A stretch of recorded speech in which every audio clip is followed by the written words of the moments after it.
Hi friends, இன்றைக்கி என்ன பார்க்க போகிறோன்னா ஹெல்த்தி அண்ட் டேஸ்டியான சமையல் தாங்க. 2 ரெசிபிங்க. ஒன்று வந்து காலிஃப்ளவர் வச்சு ஒரு ஃப்ரைட் ரைஸு, இன்னொன்று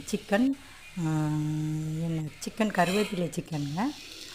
முதல்ல கருவேப்பிலை சிக்கன் பார்த்துடலாம். நான் வந்து சிக்கனை நல்லா அலசி எடுத்து வச்சுட்டேன். வெங்காயம், பச்சை மிளகா, அப்புறம் தக்காளி, இஞ்சி பூண்டு பேஸ்ட்டு வதக்கிட்டு அதில் சிக்கனை போட்டு வதக்கணும். வதக்கிட்டு உப்பு போட்டு மூடி வச்சுருங்க.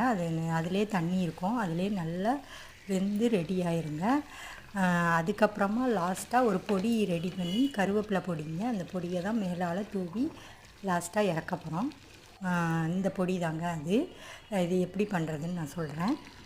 எப்படி தண்ணி விட்டுருக்கு பாருங்கள். அதுக்கப்புறம் காலிஃப்ளவரில் எப்படி ஃப்ரைட் ரைஸ் பண்ணலான்னு பார்க்கலாம். கொஞ்சமாக எண்ணெய் ஊற்றிட்டு கடுகு, வெங்காயம், பச்சை மிளகா, கருவேப்பிலை போட்டு உப்பு போட்டு லைட்டாக வதக்குங்க. வதக்கிட்டு நான் வந்து காலிஃப்ளவர் என்ன பண்ணி வச்சுருக்கேன்னா, முதல்ல வந்து வெந்நீரில் போட்டு கொதிக்க விடக்கூடாதுங்க. கொதிக்க வெந்நீரில் போட்டு மஞ்சளும் கல்லுப்பு போட்டு எடுத்து வச்சுட்டு அதை புட்டரிப்பில் வச்சு நல்லா துருவி எடுத்துக்கணும். அதை போட்டுட்டு லைட்டாக உப்பு போட்டு கிண்டிடணும். கிண்டினதுக்கப்புறம் மல்லி கருவேப்பிலை ரெடியாக கட் பண்ணி எடுத்து வச்சுக்கணும்.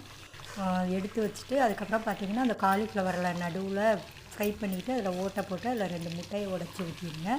ஊற்றிட்டு மல்லி இலையும் கொஞ்சமாக பெப்பர் வேணால் போட்டுக்கோங்க. பெப்பர் போட்டால் இன்னும் டேஸ்டியாக இருக்கும். எப்படி இருக்குது பாருங்கள், அழகாக பார்க்கவே குழந்தைங்க நல்லா விரும்பி சாப்பிடுவாங்க. இதை வந்து நீங்கள் ஃப்ரைட் ரைஸாகவும் கொடுக்கலாம், சாதத்தோடு சாப்பிட்லாம், சப்பாத்தியோடு சாப்பிட்லாம், எதோடையும் சாப்பிட்லாம். சிக்கன் அதுக்குள்ளேயும் வெந்து ரெடி ஆகிட்டுங்க. சிக்கனில் வந்து அந்த கருவேப்பிலை பொடியை கொஞ்சம் கொஞ்சமாக சேருங்க. சேர்த்துட்டு தண்ணி பதம் வேணும்னா கொஞ்சமாக தண்ணி தெளிச்சுட்டு போடுங்க. நான் வந்து பார்த்திங்கன்னா 1 கிலோ சிக்கனுக்கு 10 காஞ்ச மிளகா எடுத்திருக்கேன். கொஞ்சமாக கருவேப்பிலை வந்து 1 பவுல். கருவேப்பிலையை மட்டும் தனியாக ட்ரை ரோஸ்ட் பண்ணி எடுத்து வச்சுக்கோங்க. அப்புறம் ஒரு 2 ஸ்பூன் தனியா, 1 ஸ்பூன் பெப்பரு, 1 ஸ்பூன் சோம்பு, அப்புறம் வந்து மிளகு போட்டு எல்லாத்தையும் வந்து வறுத்துட்டு ட்ரை ரோஸ்ட்டு பண்ணி அந்த வந்து பெப்பர் ரெடியாக வச்சுக்கணும். சிக்கன் வெந்ததும் அதில் போட்டுட்டு 5 நிமிஷம் கிளறிட்டு மல்லி இலையும் கருவேப்பிலையும் தூவி இறக்குனா கருவேப்பிலை சிக்கன் ரெடி. இந்த 2 வீடியோவும் இப்போ எப்படி இருக்குன்னு பார்த்துட்டு கமெண்ட் பண்ணுங்கள்.